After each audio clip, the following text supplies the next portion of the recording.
I feel that sometimes as a governor in this country, I am a bit targeted. I don't know why, because I'm held to a higher standard. I've got no idea why. And even somehow, my own staff tend to hold me to that standard.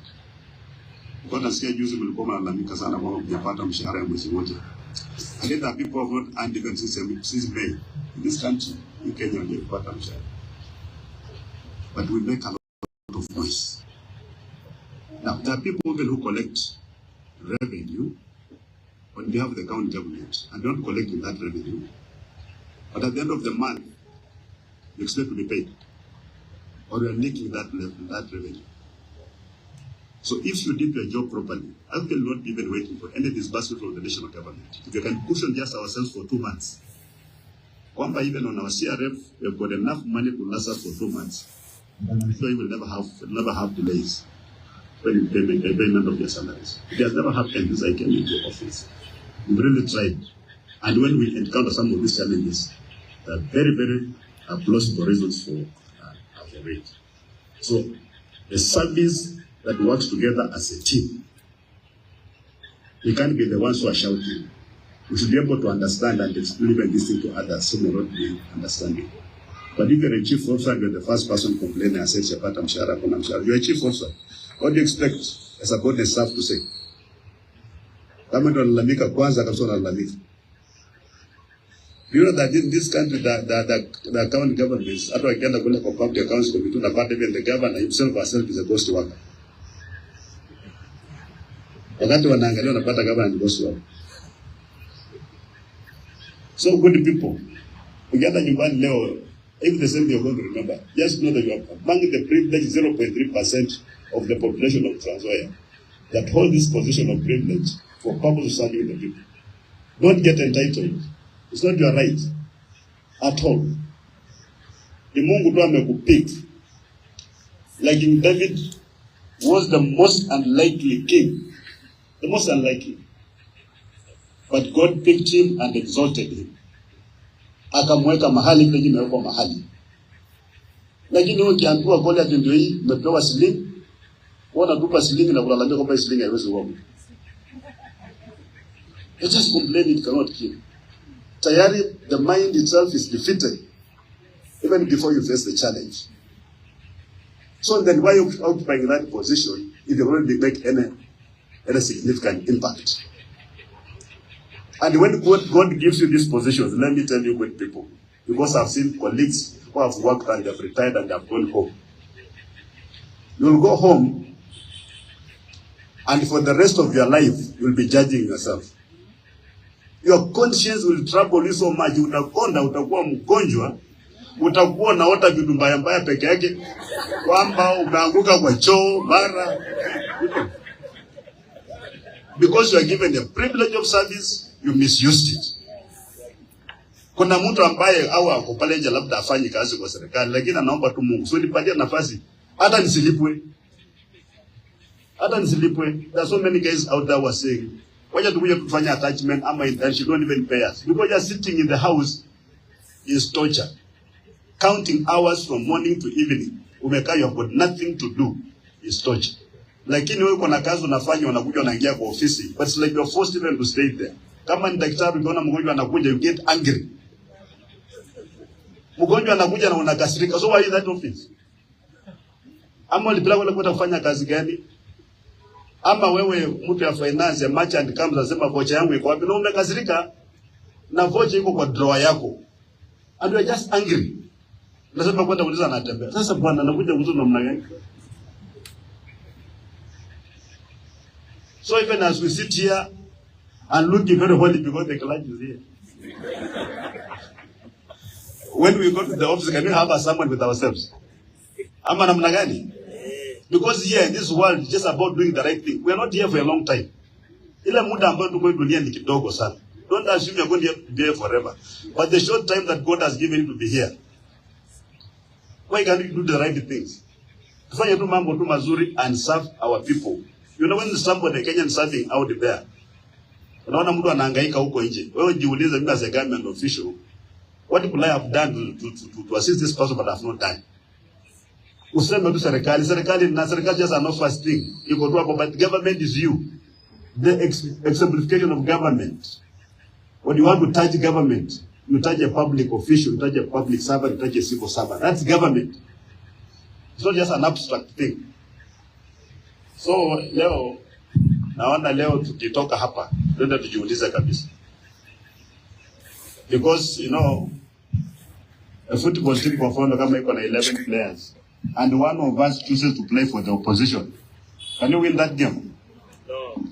You can't win. Hata kama jamani goalkeeper na wakati wanakuja kufunga na dive vizuri basi diving in the opposite direction.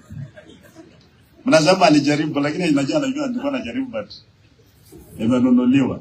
So all of us, right from that person who cleans, who makes your tea, who opens the office to the enforcement officer, all to the governor, we are all servants of people of Trans Nzoia, and we are a team, one team.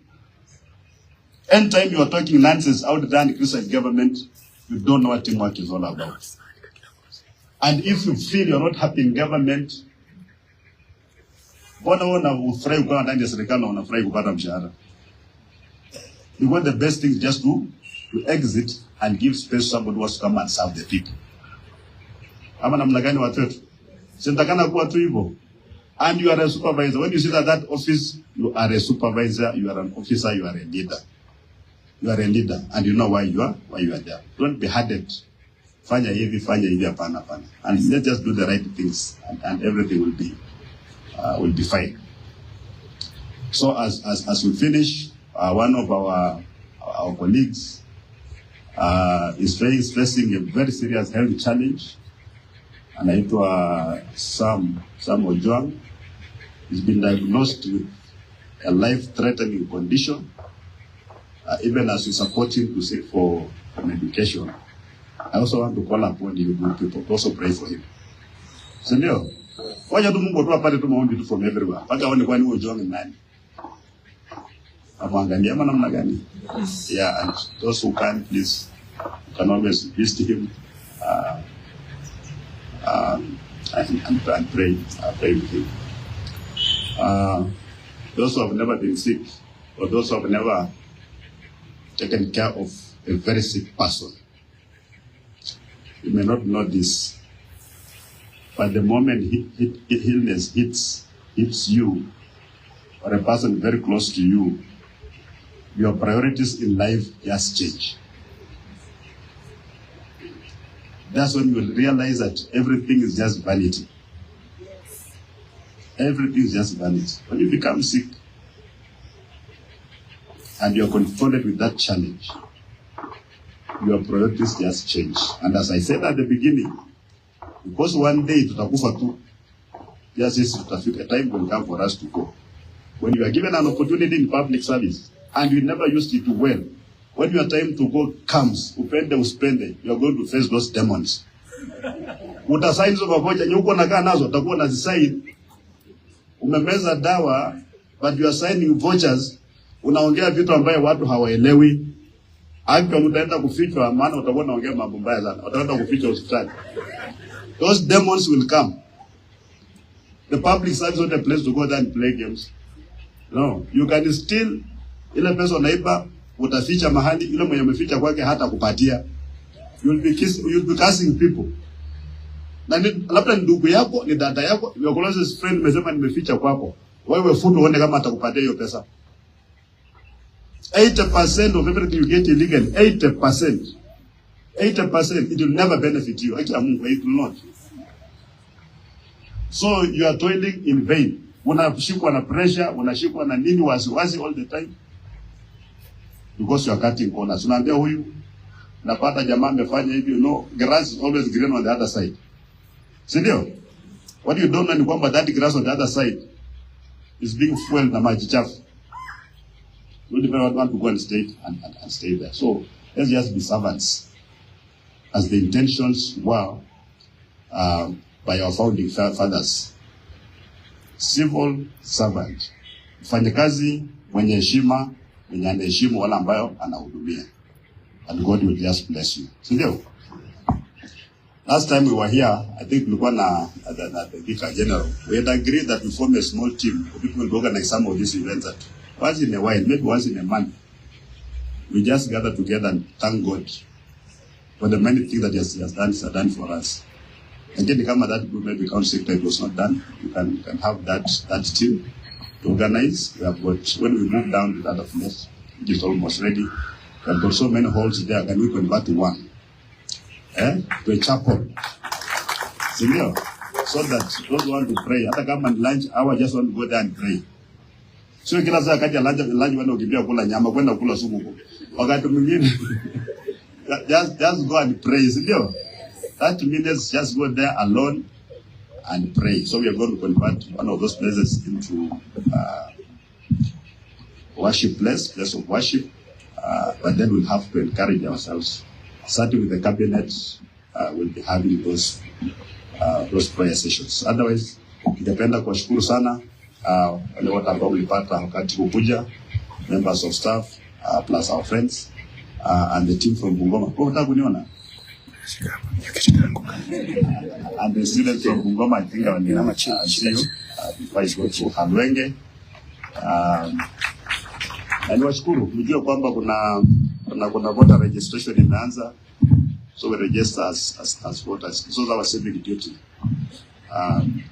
To participate in public affairs also, in the election of our leaders. Because at the end of the day, the people get the leaders that they deserve.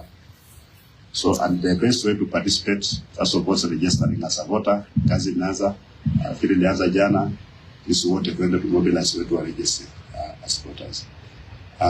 Kulikuwa na mchango ilikuwa inafanyika jana. Nataka nifanye mchango wangu sahi. For Reverend. Ili hiyo kanisa muimalize, sio? Amen.